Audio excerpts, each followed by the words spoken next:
So here we are making some 3-inch TSS and steel duplexes.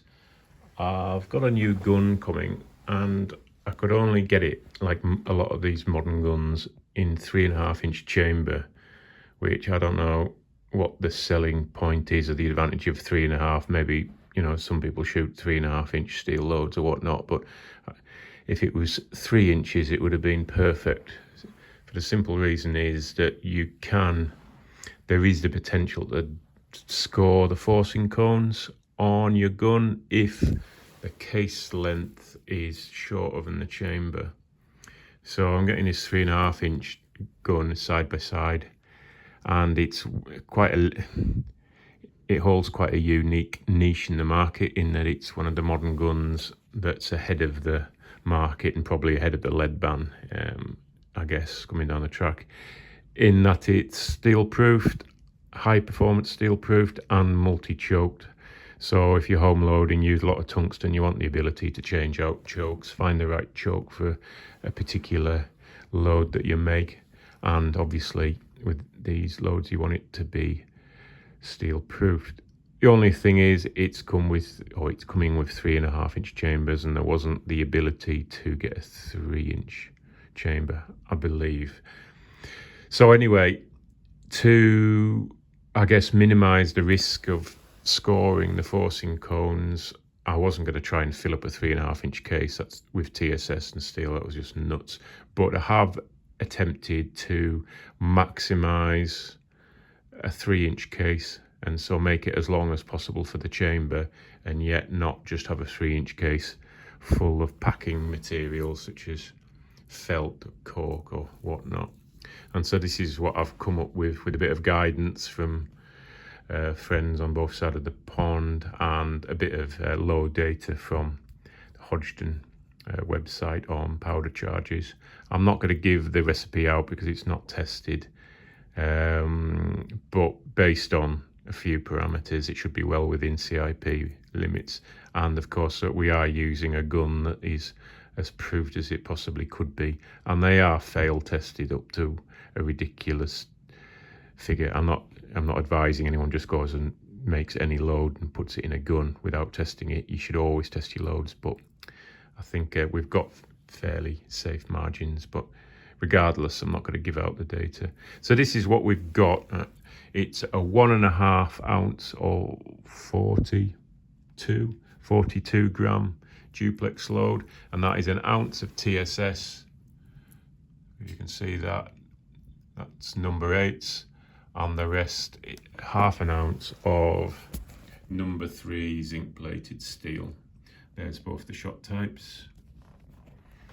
So what we're using is long shot powder because it's what I've got most of. It would be nice to have Alliant steel and Alliant blue dot for these kind of heavier 12-bore loads, but all the Alliant powders are not coming over to the UK anytime soon because of various troubles in the world. So all the Alliant powders are getting redirected, I believe. So we've got long shot, and for the just for the lighter loads and subsonic loads, I use Tightwad, lovely powder. That long shot is, it is what it is. It's quite loud, but it works well enough. So 3-inch case with long shot powder in it. What we've got is a TPS 3-inch. I think they call them TPS 3s. You know, TPS wad anyway. A mylar wrap in it, overhead projector sheet wrap. And then even still, with that big heavy load like that, we still needed a certain amount of felt packer. So it was 2 1/4-inch 20-bore felt packers and an 1/8 inch. So that much packer, which is actually not too much in a big, relatively not too much in a big long case like this. And so that's it. It'll fill up as much of the chamber as possible. There is still a chance it could risk scoring the barrels, but we'll see. It's a cheap Turkish gun, so my idea is it's nice, cheap and cheerful. Take it down the marsh, use it, try not to abuse it, but if it gets scored, damaged, rusty, we'll just go out and get a new one in a year's two's time. But obviously trying to minimise damaging it. In the meantime, it's a big heavy load. I believe that the speed should still be around 1250 to 1300 feet a second, which is, in my view, you don't need any more than that. I don't really see any advantage in the higher speeds unless you just want to blow your pattern to bits. But I know there's people out there that load up the faster speeds and get nice patterns, but I've just found that slower speeds around 1200 work fine and make nice patterns. But still a nice pellet count. A lot of people would think that's overkill for TSS, and it probably is, to be honest. But if you're not George Digweed and you're looking for any kind of advantage, filling the pattern full of stuff can't hurt. There's an ounce of TSS in there. Some people use half an ounce in a 410 and can shoot really well and drop geese at range with it. It's incredible what people can do with TSS.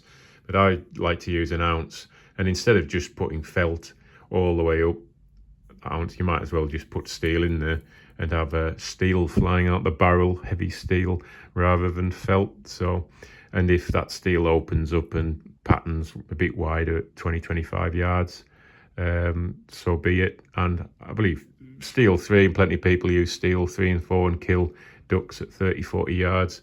But essentially for the longer shots out to 40-50 yards, which is the limit of the shots I would take on, that's what the TSS is for. It's number 8. I'll get to load up some in number 9 when I'm just going purely duck shooting. But if geese come along, 8 TSS and number 3 steel will adequately do the job, provided you could put the pattern in the right place, and that's obviously always the critical thing. Most things will kill well if you can put it in the right place. So that's an all-round 3-inch TSS and steel duplex load. Probably try it next weekend. Hopefully we get some good weather between now and then, and we'll be able to put a couple of patterns on the board, see what it looks like.